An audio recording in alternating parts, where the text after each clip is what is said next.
Hi, I'm Chris Halvorson, and I'm the author of the book called Inmate, which is the story of my maternal grandmother, sort of. It's really made up. It's historical fiction, but it's based in genealogical research that I had done for some 10 years, and then found that I had come to a dead end in terms of figuring out what the real story was. So I want to tell you the story of a story. I was doing research on my great grandmother once I found out she lived in something called the Hennepin County Home School for Girls. And I went on a quest to figure out what she was doing there. That's really what the book is about. The book is set in 1918, which is also the year of the great Spanish flu epidemic. And so this is a story of what happened to Ethelyn, my great grandmother, during that Spanish flu epidemic. And I'd like to read to you the first chapter now. Inmate. We didn't have any bread in the house for breakfast, so while we waited, I walked little Violet around the front room. That's when Papa stumbled in our front door, clutching his throat and mumbling something in Norwegian. "Mama!" I screamed toward the kitchen. "Pearl!" They came running, and I dumped Violet in her cradle. We pulled and yanked at Papa's arms to get him up, but we weren't getting anywhere. Pearl was finally able to grab him around the waist and hoist, while Mama and I got him sort of balanced.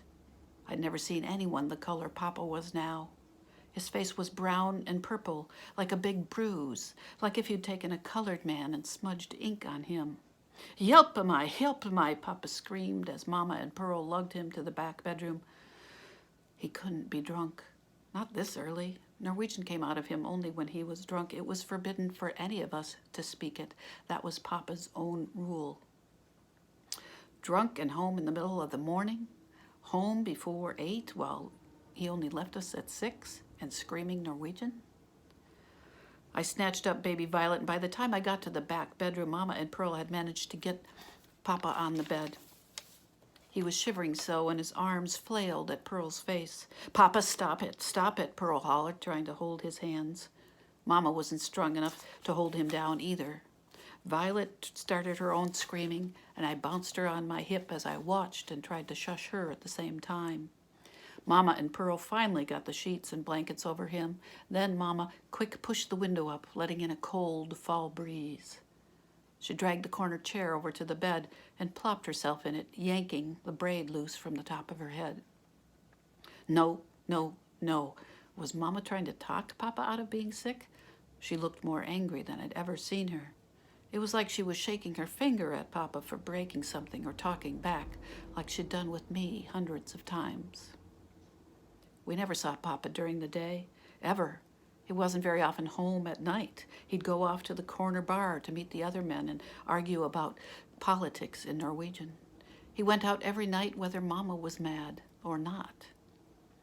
Pearl was now acting like she was the kindly nurse with Papa instead of the nagging boss she was with the rest of us. "Come on now, Papa. Keep the blanket on. Let me wipe your head," she murmured. "There now, isn't that better?" Papa still fought her. Pearl straightened up and yelled, "Where is Bernita, for heaven's sakes?" She tried again to hold Papa's wrist over his head as he pushed at the washcloth.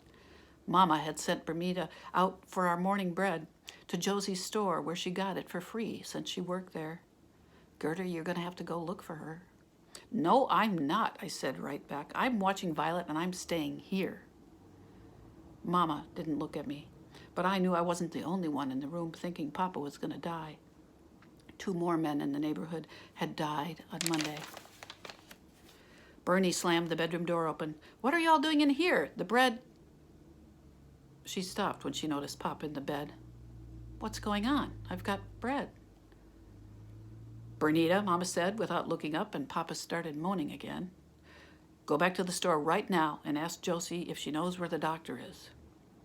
"Pearl should go. What's going on? I want to stay with Papa." "Bernita," I said, "go." Mama barked at her as she brushed her long hair out of her face, now wet from her own sweat. "Oh, criminy," Bernita said, but she stomped back out. Just then Papa screamed, plain as day, again in Norwegian. "Gott, hjälp mig."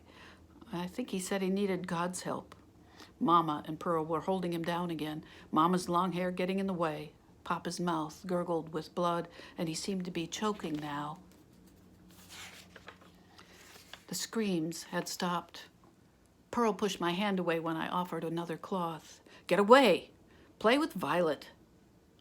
This time I was happy not to be watching Papa. I sat and pushed another block at Violet, put the cloth on my own head and made a face at her. Anything to keep us busy. Violet laughed again, but my stomach felt kind of sick. Another block, another squeal from Violet. "Stop it now, you two," Mama said. "Quiet." Mama stood up at the bed. There wasn't any sound coming from Papa. I couldn't hear gurgling or moans, no screaming, no Norwegian. I couldn't look. I put Violet on my lap and leaned my chin on her head. Bernita came through the door. "Josie says the doctor's too busy. Everybody in the neighborhood is sick. That's what she said." But Mama didn't look at Bernita. Neither did Pearl. I set Violet back on the floor and stood up to see Papa was turning a different color.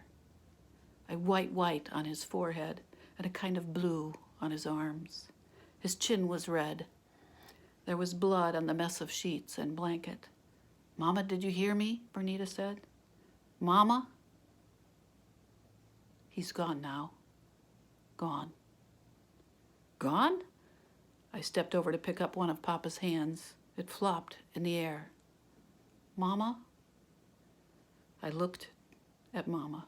She kept her eyes on Papa. "Gertie, it'll be all right." Mama plopped back in her chair and cried. Mama never cried. So that's the first chapter of my book, Inmate, set in 1918 and the Spanish flu epidemic. I'm going to now do something writers shouldn't do. I'm going to tell you this book has a happy ending. It was a worldwide pandemic that killed between 50 and 70 million people. We will never know. It took people from well to sick in the course of a day. And this is just one tiny story of one immigrant poor girl in Minneapolis, Minnesota. I hope you'll check it out.